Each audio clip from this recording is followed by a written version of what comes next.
Liz Murray's unbelievable story. She is a New York Times best-selling author. They even made a Hollywood film about her. To go from a 15-year-old eating out of dumpsters to graduating from Harvard, how did you make that happen? Nightmare doesn't cover it. It changed my world. I found myself at 15 years old sleeping in New York City streets. It's definitely not Harvard material. I smelled. I would just eat from the garbage. Think they let people like us into Harvard? Why would a homeless person get into Harvard? I knocked on every door I could. I was told no so many times. Would you have taken me if I knocked on your door? My mother tried to sell my sister's coat to a drug dealer. I watched my parents shooting up drugs. Before I knew it, my mother's in hospice, my father's in homeless shelters. Clumps of my mother's hair would come out in my hands. The check would be gone, and that's when we would go hungry. You can only live this way for so long before something happens. Do you even know how hard it is to get into Harvard? When I was 11 years old, my mother tried to sell my sister's coat to a drug dealer. She used to sell things around the house to get high. The toaster, her shoes, my bike, anything. The Thanksgiving turkey one year out of the freezer. I mean, anything to get high. One night, she tried to do this with my sister's coat. That night, the drug dealer, he saw it was a child's coat, and he decided, I'm not buying that from you, I'm not exchanging it, and he gave her this coin. And it was an NA coin, Narcotics Anonymous. In the back of the coin, they had the Serenity Prayer.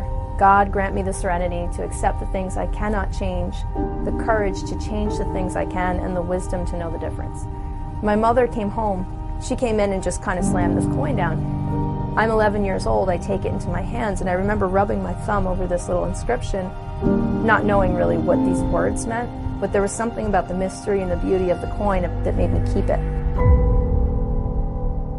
I watched my parents shooting up drugs so frequently that was just the way that our lives went. To have my mother talk to me for hours and tell me how much she loved me and share her stories with me and be there for me in those ways, and yet at the same time, not be able to feed us properly.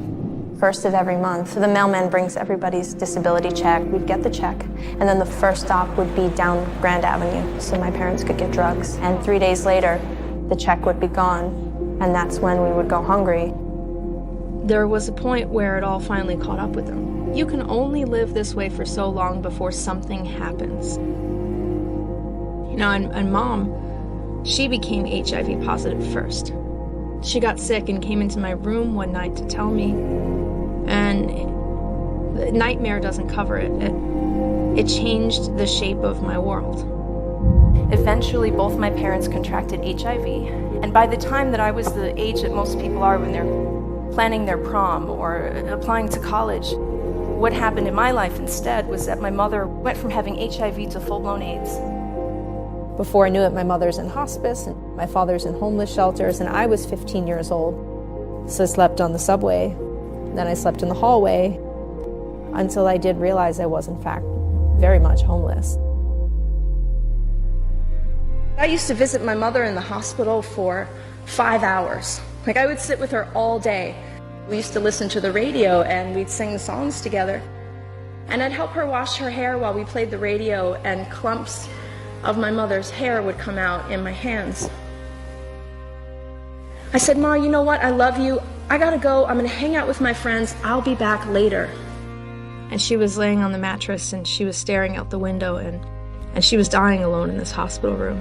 And I remember at the time telling myself, well, Liz, you gotta visit Mom.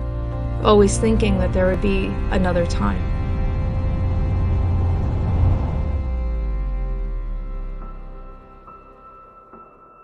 She died on a Wednesday morning, and she was alone when she passed away. They donated a pine box.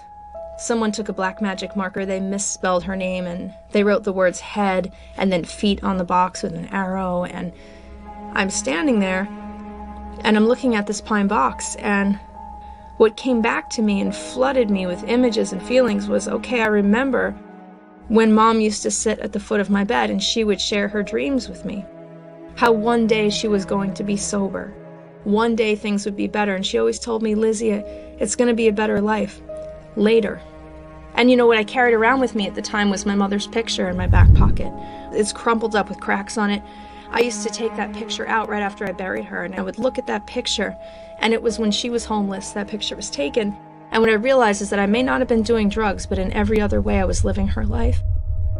It was so clear to me that you could go your whole life saying, I'm going to do it later. With that in mind, I just started knocking on the door to go back to school. I gave him my friend's address and I went from one school to the next and I got turned down flat. People kind of looked at me and said, you should be applying to college, but you're applying to high school. And I remember being so frustrated at having so many doors slammed in my face and I wasn't going to go, and I almost gave up. There was this one afternoon I was standing in Midtown Manhattan. I literally could have gone one way or the other. I go to the next interview and I try again, or I just give up, take the train for an hour, go back to the Bronx where I'm from, save the little bit of money that I'd begged for change to have, and I go buy a slice of pizza, forget the interview. Pizza or interview, and pizza or interview, and teetering between those two choices.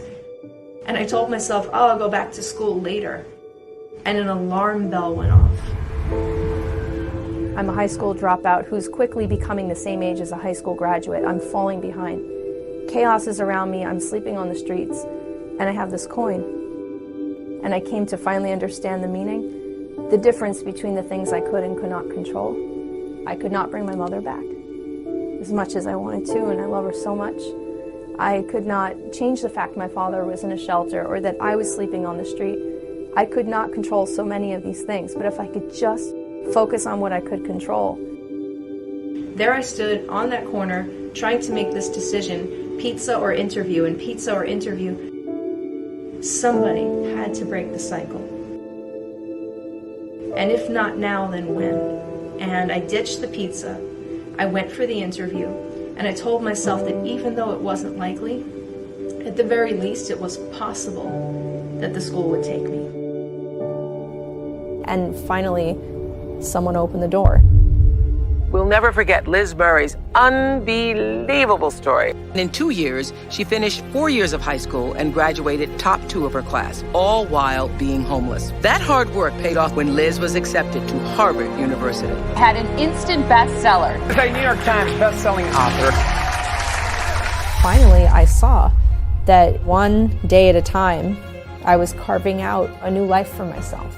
And then I fell in love with what would be possible. I didn't know that I would actually be able to lift myself out of homelessness, go on to Harvard, graduate, and entirely change my life. I now am a mom. I've started a family. My husband, James, Liam, my son, who just turned 6, my daughter, Maya, I sing them to sleep. And it took me some time to realize that the songs, the phrases, everything, that's what my mother did with me. And I hadn't thought about those phrases or songs in years. Having children has really shown me that love imprints on you. Everything has changed. Life is beautiful. Life is a miracle. You don't have to be stuck in the situations that you're in. If there's something in your life that is holding you back, you have to identify what that is, because I promise you there is a way to break past it. Absolutely no one knows what's possible until they're already doing it. And each and every moment is always another chance. No matter what your history is, no matter where you've come from, every moment is a new possibility. Life does not wait for anyone. Your life is right now.